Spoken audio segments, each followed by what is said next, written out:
Asikudanganye mtu akakwambia imani ni kitu cha kupendwa. Asikudanganye mtu akakwambia imani ni kitu cha kusifiwa. Asikudanganye mtu akakwambia imani ni kitu cha kupongezwa.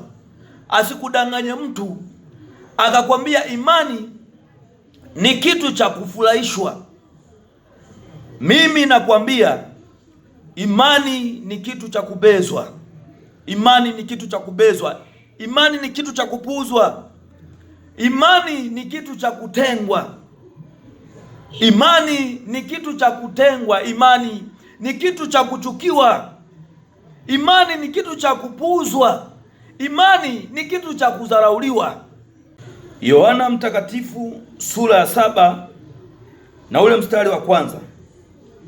Na baada ya hayo Yesu alikuwa akitembea katika Galilaya, maana hakutaka kutembea katika Uyahudi, kwa sababu Wayahudi walikuwa wakitafuta kumuua. Na sikukuu ya Wayahudi, sikukuu ya vibanda, ilikuwa karibu.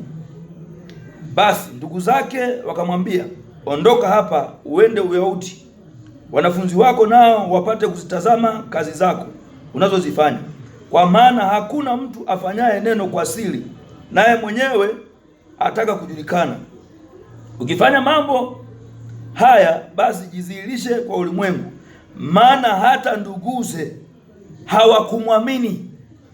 Maana hata nduguze hawakumwamini.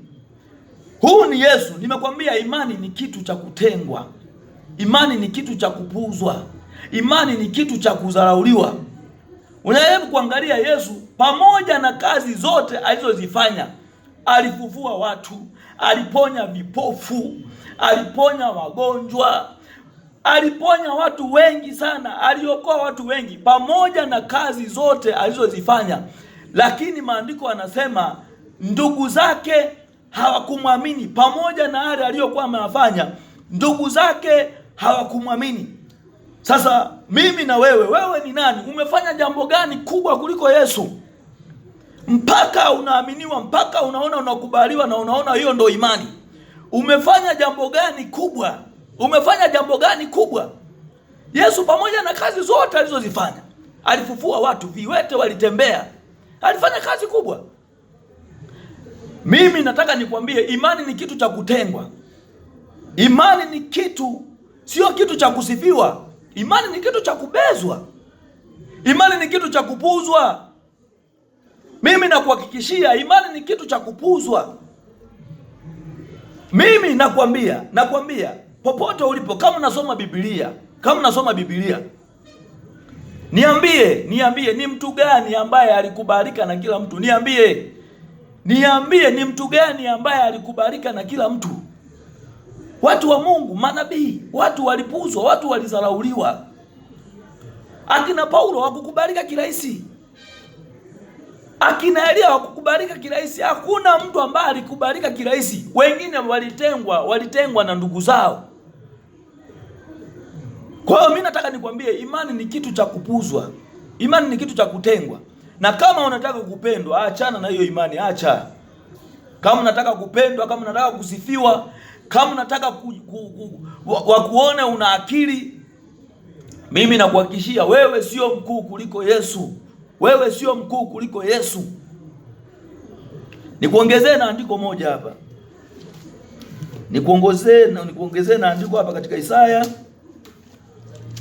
sura ya 53 mstari wa 1.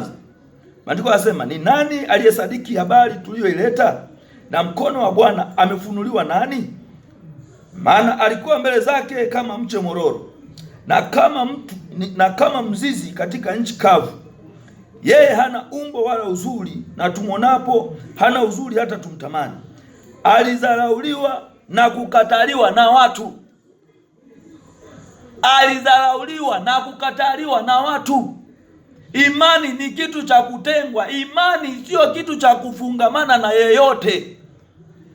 Maandiko, huyu Yesu alizarauliwa na watu. Alizarauliwa na alikataliwa. Imani ni kitu cha kubezwa, watu wa Mungu. Imani ni kitu cha kibezwa. Imani ni kitu cha kupuuzwa. Yaani hatuwezi tu hivi wote tumejumuika, yaani wote ni kama wote tuko sawa. Mimi nakuhakikishia hiyo sio imani. Hiyo sio imani. Nimekuambia Yesu alifanya matendo ya kutisha, mitume walifanya matendo ya kutisha, lakini walipuzwa, walibezwa, alizauliwa na watu. Niendelee kusoma hapa, anakuambia mtu wa huzuni nyingi, ajuaye sikitiko, na kama mtu ambaye watu umficha nyuso zao, alizauliwa, wala hatukumhesabu kuwa ni kitu. Hatukumhesabu kuwa ni kitu. Leo hii wewe unataka kupendwa. Leo hii unataka ukubaliwe na kila kitu, ukubaliwe na kila mtu, upendwe na kila mtu, upendwe na kila kaka, upendwe sijui na nani, upendwe na kila dada yako, upendwe naye. Hamna.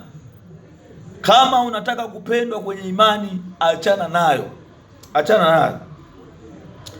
Kwa mimi niseme tu hayo kwamba imani ni kitu cha kubezwa. Neema ya Kristo iwe pamoja nasi. Amen.